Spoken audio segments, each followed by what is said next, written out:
Of course, like you said, the letter is sent to the president by Murora Kurz and Casper Incorporated, where Shanghala, it's a 3-page letter, raises a myriad of issues regarding the appointment of the presiding judge, who is Moses Chinhengo. Yes. The key factors that are coming out here is the president is empowered to what they are detailing is the president is empowered to appoint a judge or an acting judge who is serving. The president is also empowered to extend, because mind you, a judge retires at the age of 65, and then a president is empowered by the constitution, by the law, to extend retirement age of a judge not exceeding 70 years. Now, the key word here is serving, according to Shanghala and his lawyers. When Judge Chinhengo was appointed, he was 68 and he was not practicing in the boundaries of Namibia. That's the argument. So they are questioning the legitimacy. Does this appointment hold power? Because he was not 65, he was not practicing, and he only has 2 years before he turns 70. And looking at the complexity of this case, both prosecution and defense are anticipating a lengthy trial. So the judge is going to turn 69 this year. So will he then have time to finalize? Because legally he can't continue after 70. So that's, in a nutshell, that is the argument that Shanghala and his legal team has advanced to President Mbumba. Now, the threat or the request is they are sort of like cautioning the president to say, we dare that you contemplate even extending or reappointing Judge Chinhengo to the bench, and we will take this matter to the High Court. That's their stance.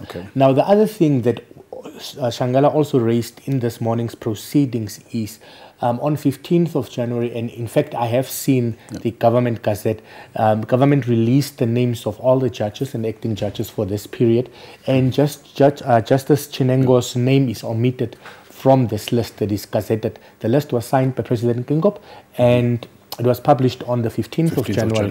I reached out to the judiciary about a month ago to say, listen, Judge Chinhengo is not on the list. Doesn't appear on this list. And he is the one that is overseeing this matter. This case, the matter is supposed to start on the 1st of March. So what is the stance of the judiciary?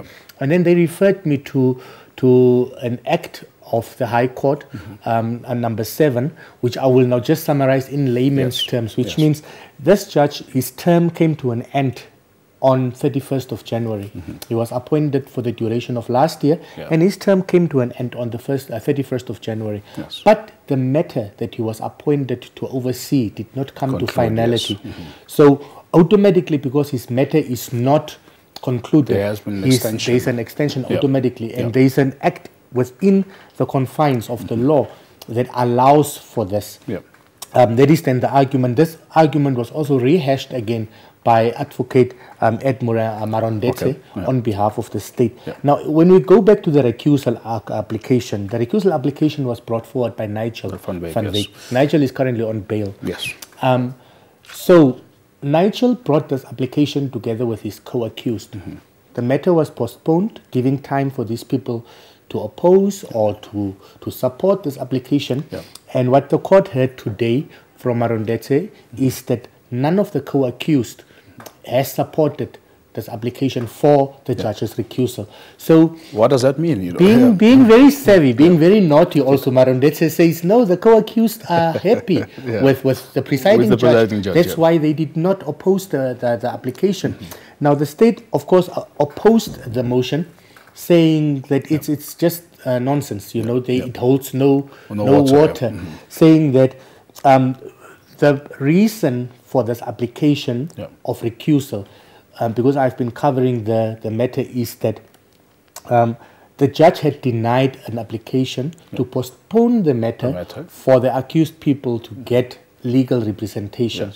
The judge says you've had 3 years to sort out your financial matters, you've had 3 years to secure legal aid, you've had enough time. Yes. So I, as the judge, am enabled and empowered to enter a plea on your behalf in case you don't have, in case of eventualities, you know. And the judge continued to commence the trial and said, accused number one, no, I don't have a legal representative. Okay, I will enter a not guilty plea on your behalf. And this did not sit well, particularly with Bangasi Umunju, one of the defense lawyers. And they filed a recusal application. The defense says, come on, this is its textbook law that the presiding judge is following. So what biasness is being practiced here?